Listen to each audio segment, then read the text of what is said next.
नमस्कार, मैं अनुराग जौहरी आपका स्वागत एवं अभिनंदन करती हूँ। और आज आपका टॉपिक है पाठ्य योजना का अर्थ एवं महत्व।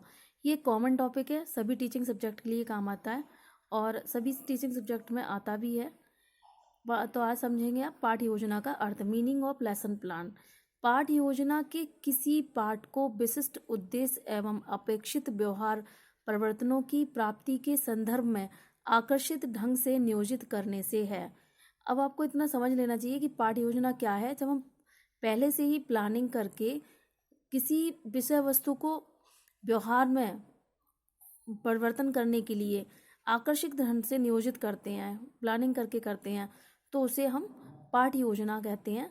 यह कक्षा शिक्षण की पूर्व क्रियात्मक अवस्था है और कक्षा में जाने से पूर्व ही हम पाठ्य योजना का निर्माण करते हैं। तो ये क्या है? कक्षा शिक्षण की पूर्व क्रियात्मक अवस्था कहलाती है। दैनिक पाठ्य योजना प्रभावी शिक्षक उपकरण के रूप में प्रयोग की जाती है। शिक्षण प्रक्रिया के दौरान पाठ्य योजना छात्रों की अपेक्षा अध्यापक के कार्यों पर अधिक बल देती है। संपूर्ण पाठ्य योजना में अध्यापक ही केंद्र बिंदु के रूप में कार्य करता है। जो पाठ्य योजना का निर्माण होता है उसमें अध्यापक का रोल ज़्यादा होता है, शिक्षक का रोल अधिक होता है और छात्र का उतना रोल नहीं होता है। तो पाठ्य योजना जो बनाता है वो अध्यापक ही बनाता है और अध्यापक ही इसका केंद्र बिंदु होता है।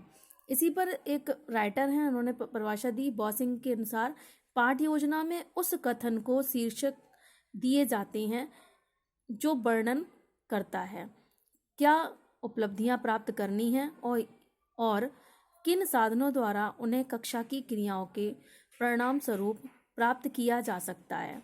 तो इन्होंने बताया है कि ऐसी विषय वस्तु का शीर्षक का वर्णन करना होता है कि उसकी क्या उपलब्धियां हैं और किन साधनों के द्वारा कक्षाओं की क्रियाओं का हम पूरा वर्णन कर सकते हैं। तो किसी भी टॉपिक को लेकर हम उसकी चर्चा कैसे करेंगे ये बताया है वॉशिंग ने। तो हमें पहले से ही पाठ्य योजना का निर्माण करते हुए चलना चाहिए। अब आता है पाठ्य योजना के महत्व, importance of class lesson plan. पहला हैगा आपका महत्व, पाठ्य योजना कक्षा में उचित शैक्षिक वातावरण बनाने एवं प्रभावी शिक्षण के लिए अनिवार्य है। पाठ्य योजना कक्षा को उचित शैक्षिक वातावरण भी देती है और प्रभावी शिक्षण के लिए भी अनिवार्य होती है। दूसरा है, पाठ्य योजना शिक्षण कार्य को नियमित एवं सुसंगठित बनाती है। नियमित भी कर लेती है कि टाइमिंग जितनी है, 35 मिनट का टाइम है या 45 मिनट का टाइम है, तो उसका टाइमिंग होता है पाठ्य योजना का, उसके अनुसार ही उसको बनाया जाता है। तो नियमित एवं सुसंगठित भी होती है। अगला है, पाठ्य योजना के द्वारा पाठ्य वस्तु का संगठन भली प्रकार हो जाता है। हमें किन किन टॉपिक को 35 मिनट में पढ़ाना है तो हम उसको पहले से ही निर्धारित करके चलते हैं। तो हमें पता होता है कि हमें किस तरह से पाठ्य वस्तु को संगठित करना है और भली प्रकार हम उसको कक्षा में उसी रूप से आप वर्णन करते हैं। अगला है, पाठ्य योजना प्रतिदिन के कार्य को स्पष्ट दिशा निर्देशन देती है। और जब पाठ्य योजना का हम निर्माण करते हैं तो पाठ्य योजना हमें पता रहता है कि पूर्व हमने क्या पढ़ाया था उसका भी हमारा स्पष्ट हो जाता है और अगला हमें क्या पढ़ाना है तो स्पष्ट दिशा निर्देशन भी हमें पाठ्य योजना देती है। ये भी इसका महत्व है।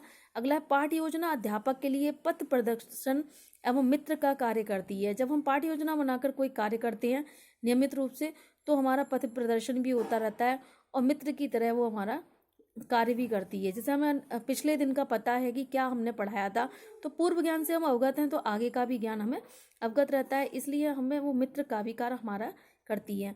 अगला है आपका, अध्यापक आत्मविश्वास के साथ कक्षा में अप्रत्याशित स्थितियों का सामना करता है।